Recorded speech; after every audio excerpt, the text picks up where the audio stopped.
Dr. Asra Prahita, SPA, eh, mendapat pendidikan S1 FK Undip Semarang, ya, jadi dokter dari FK Undip, kemudian pendidikan profesi dokternya juga dari MK Undip, kemudian menjadi dokter spesialis anak pada tahun 2017, juga di FK Undip, dan tahun 2024 PPDS di Universitas Anak, Kardiologi Anak FKUI, ya, SP2. Dokter spesialis anak, divisi kardiologi anak, RSUP Dr. Karyadi. Beliau adalah staf di sana yang akan bicarakan tentang etik, medical ethics in pediatric cardiology. Saya persilakan dokter, eh, namanya, coba, ya. Baik, Prof. Terima kasih, Prof. Izin share screen. Ya, selamat pagi. Terima kasih, Prof, atas kesempatan yang diberikan. Selamat pagi. Assalamualaikum warahmatullahi wabarakatuh. Sesuai dengan anjuran IDI dan IDAI, tentunya pada setiap seminar perlu dilakukan penyegaran mengenai etika kedokteran. Dan pada kesempatan kali ini akan mengambil fokus mengenai etika sebagai bagian dari profesionalisme.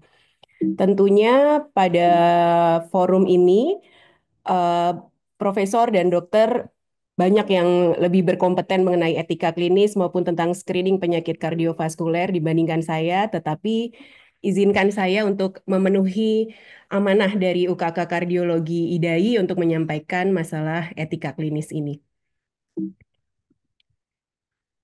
Etika merupakan bagian dari profesionalisme yang bertujuan untuk meningkatkan kualitas pelayanan kita sebagai dokter dan dokter spesialis anak. Etika tidak lepas hubungannya dengan perilaku dan tentunya setiap organisasi dituntut bekerja secara profesional dan juga memiliki reputasi etika yang baik. Referensi mengenai etika kedokteran yaitu adalah Kode Etik Kedokteran Indonesia tahun 2012 yang memiliki 21 pasal yang mengatur mengenai kewajiban-kewajiban dokter. Selain itu juga ada pedoman praktik dokter spesialis anak dan panduan etika dan perilaku profesi dokter spesialis anak Indonesia. Pedoman ini tidak lepas dari batasan norma-norma yang berlaku dalam kehidupan seperti norma agama, norma hukum, dan juga etika. Untuk penyakit kardiovaskuler pada anak dan remaja tentunya merupakan penyakit yang multifaktorial.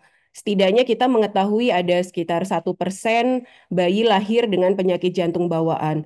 Tapi bagaimana dengan penyakit kardiovaskuler pada anak dan remaja lain seperti penyakit jantung didapat, aritmia, penyakit jantung koroner, kelainan vaskuler, bahkan stroke yang masih mungkin juga mengenai anak dan remaja. Hal tersebut kadang belum terbahas dengan lengkap atau sering kita lupakan. Dan tujuan screening ini yaitu untuk mendeteksi dini, mencegah komplikasi, serta sebagai panduan gaya hidup yang sesuai dengan Kode Etik Kedokteran Indonesia yaitu pasal 12 bahwa setiap dokter wajib memperhatikan seluruh aspek dari pelayanan kesehatan, termasuk di dalamnya adalah promotif dan preventif, sehingga dokter dapat menjadi pendidik dan pengabdi sejati bagi masyarakat. Dan etika kedokteran tentunya harus memenuhi hak anak, peran orang tua, dan juga keputusan medis yang diambil.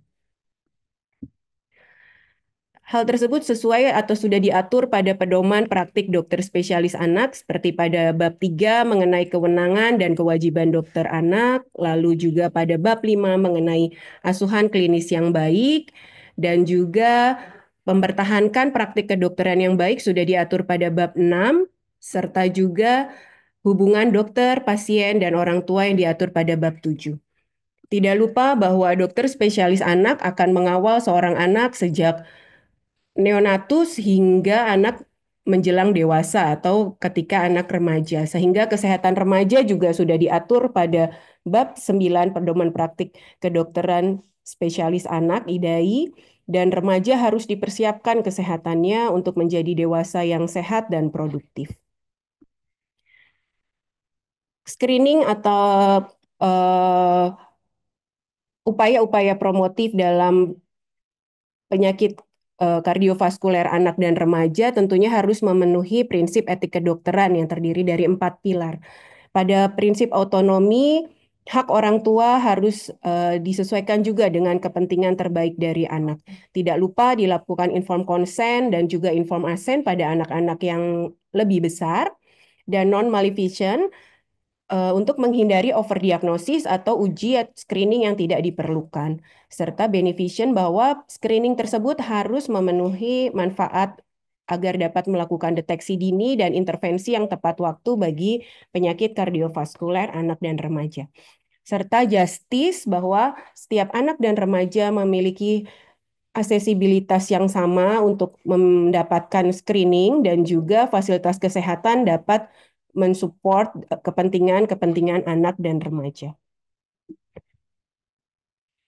Tentunya tidak akan lepas dari tantangan-tantangan etik yang mungkin terjadi dalam praktik kita sehari-hari, seperti tentang hasil false positif atau negatif yang dapat berdampak pada psikologis maupun medis pasien kita, lalu juga biaya dan manfaat yang didapatkan, lalu juga konteks budaya seperti penolakan orang tua untuk melakukan screening atas dasar keyakinan, dan kerahasiaan serta stigma seorang anak dan remaja yang ternyata terdeteksi memiliki penyakit kardiovaskuler. Hal tersebut harus mendapatkan perlindungan terhadap data medis dan dampak labeling terhadap anak tersebut harus kita pikirkan. Sebagai seorang profesional, tentunya kita harus selalu mengedepankan screening berbasis bukti dan rekomendasi dan tidak lupa untuk memberikan informed consent kepada keluarga dan pada pasien. Sebagai ringkasan, etika tidak dapat dipisahkan dari profesionalisme kita sebagai seorang dokter atau dokter spesialis anak, dan juga kita sebagai dokter harus memiliki pengetahuan mengenai standar profesi dokter, hak dan kewenangan kita dalam praktik sehari-hari, serta kita harus berpedoman pada standar praktik kedokteran di Indonesia dan juga praktik kedokteran ilmu kesehatan anak. Demikian penyegaran mengenai etika. Selamat mengikuti simposium pada pagi hari ini. Semoga materi-materi pada pagi hari ini dapat bermanfaat bagi kita sebagai dokter dan juga bagi pasien-pasien kita. Wassalamualaikum warahmatullahi wabarakatuh. Selamat pagi. Terima kasih, Prof. Sukman. Saya kembalikan kepada Prof. Sukman. Terima kasih, Dr. Astra.